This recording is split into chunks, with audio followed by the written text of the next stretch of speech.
Masuk-masuk sini nanti kalian ngambil foto. Nanti kami kasih kalian free time.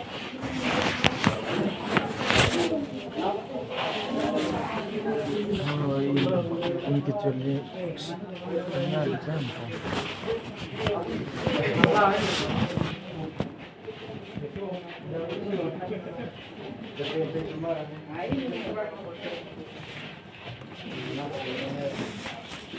Yang ada yang kita.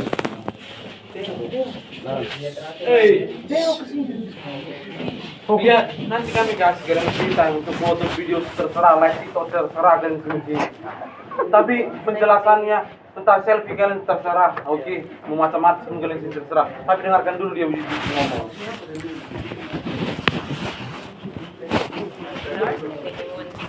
Yeah, one is here. Okay, so my name is Anna. I will explain a little bit more about the this, and then you can take pictures, and then we'll go to Instagram. Oke, namanya dia akan menjelaskan sedikit lagi tentang lebah dan madu. Nanti setelah itu kalian akan biasa free time di sini, baru kita langsung ke toko CCTV madu, terserah beli atau enggak. Okay, so the queen lives between 2 to 3 years, and a regular bee lives between a few weeks to maximum 6 months, a good few months. Jadi ratu lebah itu bisa hidup itu kurang lebih dari 2 tahun. Tapi untuk lebah biasa bekerja itu mereka hanya tahan berapa bulan, kurang lebih 6 bulan. The male, it depends. The male is only necessary when the queen flies and they do the, and then they will sometimes they will kick the males out of the beehive because they're not necessary.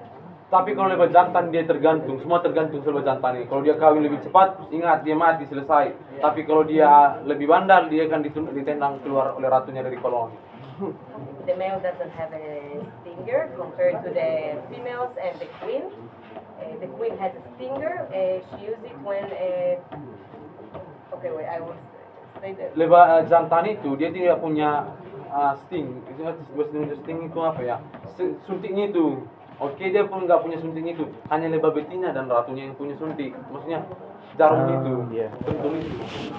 Okay. Once the queen is sick or either it's too crowded, the special smell she creates based on hormones and stuff, the bees will notice, and then they will create a new generation of queens in special cells around the hive. Oke, jadi lebah ratu itu ketika dia udah mulai merasa sakit, dia akan mengeluarkan sedikit hormon atau aroma yang menarik lebah-lebah pekerja lain untuk mendekati dia untuk meneruskan lagi generasi ratu supaya bisa tergantikan. Dan siapa tahu dia mati, mereka udah mempersiapkan calon ratu seterusnya. So when the new queen is born, she fights the other one, and then of course, like in nature, the strongest queen, and this is when she uses her stinger to sting the other queen cells and the other queen she fights with, and eventually they will kick out the old queen. Jadi yang lahir itu bukan cuma satu yang ratu, oke, banyak ratu yang lahir. Tapi siapa yang terkuat ingat untuk gemerimba. Siapa yang terkuat, mereka akan bertarung satu sama lain ratunya itulah akan menang. Yang lainnya akan ditendang keluar dari koloni. Makanya hanya betina dan ratunya yang punya sting atau sengatnya itu. Itulah gunanya mereka buat punya itu. The bees has responsibilities based on their age. Like when they're younger, they will take the younger one. When they're a little bit older, they will protect the beehive, and eventually they will go outside. Keluarga dari lebah ini juga mereka punya tanggung jawab masing-masing seperti manusia. Lihat, kalau dia masih kecil dia akan dirawat. Oke, dia akan dirawat oleh lebah dewasa. Nanti kalau dia udah dewasa, dia akan mencari makan. Adapun juga dia akan menjaga koloninya itu. The bees will go to the same area, to the same flowers, based on their dance language. They will single each other with a special dance, where they should go. Of course, it's never 100%, but that's the idea. Jadi idenya lebah ini, kalau mereka mencari makan, mereka akan pergi ke satu tempat. Dengan cara apa komunikasinya? Dengan menari. Jadi ada yang udah memberitahu mereka. Jadi lebah ini akan menari satu sama lain. Dia akan memberitahu, di sana ada makanan. Tapi belum akurat dia bilang 100% tempatnya itu. Tapi itulah cara lebah komunikasi mereka melakukan tarian. A little bit about how it works in the field. The bathroom floor, like Noah said, is for the queen. This is where she lay eggs, around 1,000 a day. And she cannot fit through the other mesh net, I don't know how to call it. So she cannot reach the upper floor, so there are no eggs with those. And we take only the upper floors to our... Jadi seperti sampaikan semua dari di luar, oke. Di bawah ini adalah koloninya tinggal semuanya. Tapi di sini itu madunya. Jadi kan mereka kalau ngambil madu, mereka gak ikut lagi ngambil koloninya lagi. Hanya yang di atas saja semua yang mereka ambil, yang di atas. Some technique we use to comb the bees. Noah mentioned the smoke. I want to mention the white colors, the light colors, which is like they believe it's more relaxing the bees than yellow and green markers. Seperti juga, contoh kan mereka buat asap untuk relaksasi supaya madunya lebah madu itu nggak terlalu stres. Ini juga semua dibuat warna putih begitu juga karena warna putih ini dianggap lebah sebagai bukan sebagai terlalu cerah. Artinya mereka rileks untuk diajak kerja. Kalau workernya datang sana, farmernya datang ambil lebah madunya. I want to add a little bit about the smoke that Taiwan used for the bees there downstairs. The smoke, like Noah said, it relaxes the bees. How? It actually makes them believe there is a fire nearby. So what they do, most of them, they go back inside and try to save as much as honey as they can. So in those moments, they're focused on saving their gold, their honey, other than keeping like on the beekeepers around. Jadi waktu kita semprot mereka punya asap, mereka ini asapnya ke sarang itu. Lebah itu secara naluri itu akan mempertahankan madunya. Ibaratnya itu mereka punya uang mereka lah. Dan yang lainnya yang keluar dari kalian lihat itu adalah lebah penjaganya, tentaranya. Some cool facts about the shape of the cells. We make it also in nature, the hexagon shape. I will show you there later. We make it in a, of course, rectangle shape, in a wooden plank. But in nature, bees use this shape also, but it's an unsymmetrical shape. But it will be made of hexagon shapes, just not symmetrical. Jadi mereka udah bilang tadi kan, Noah juga bilang, jadi lebah itu membentuk heksagonal.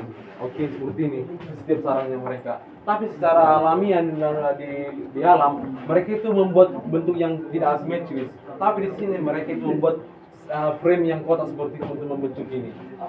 Tapi di alam seperti inilah, mereka asimetris. It's the best and strongest shape in nature. There are no gaps. The bees are really smart. There are no gaps, and they can reach every angle. So there is no wasting area. Alasannya juga inilah struktur terkuat di alam. Kenapa mereka pilih heksagonal? Kenapa? Yang pertama itu struktur yang kedua, yang terkuat. Yang kedua, ini gak ada pola yang terbuang sama sekali. Ketika mereka isi madu semua di sini, ini semua terisi. Jadi nggak ada yang terbuang sama sekali sudutnya itu.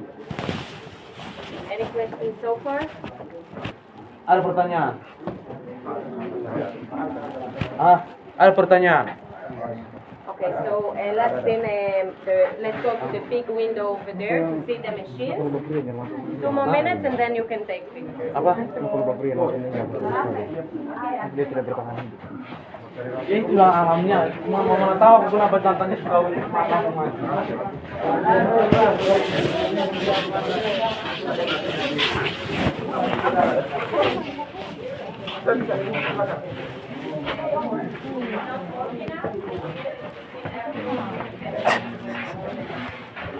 Inilah mesin yang terlihat di video, oke. Mereka itu bekerja sekarang, mereka bekerja itu habis. Biasanya mereka akan bekerja dari April sampai September. Baca film-film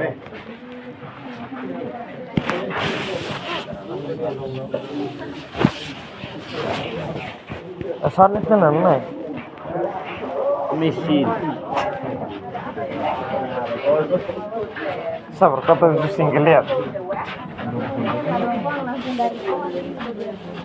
Apa? Oh, lebaran. Bukan. Oh, mesin. Kita begini kopi. Mana. Bilang kopi satu dah.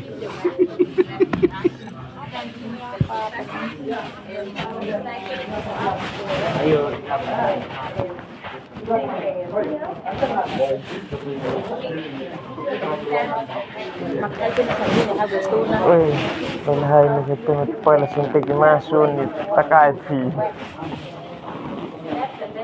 Damay for money ko nito nito. All the honey. Nah, kita. Lihat persegi itu, si panjang itu. Di situ ada lilin. Lilin. Jadi mereka itu mendaur ulang lagi lilin itu. Setelah mereka ngambil baginya semuanya di pabrik ini, mereka akan mengirimkan ke pabrik untuk mencetak lagi. Oi. Jadi mereka akan mendaur ulang lagi supaya nanti lebih cepat prosesnya itu lebah itu memproduksi madunya. Jadi mereka nggak mau buang lagi lilinnya. A little bit about our honey. We have with 5 to 6 kinds of honey. Atau jadi juragan nanti nih. Biar budidaya yang di dalam ramah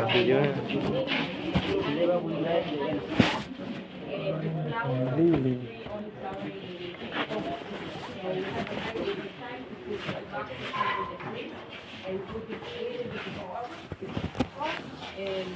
It's only there for a month. The pig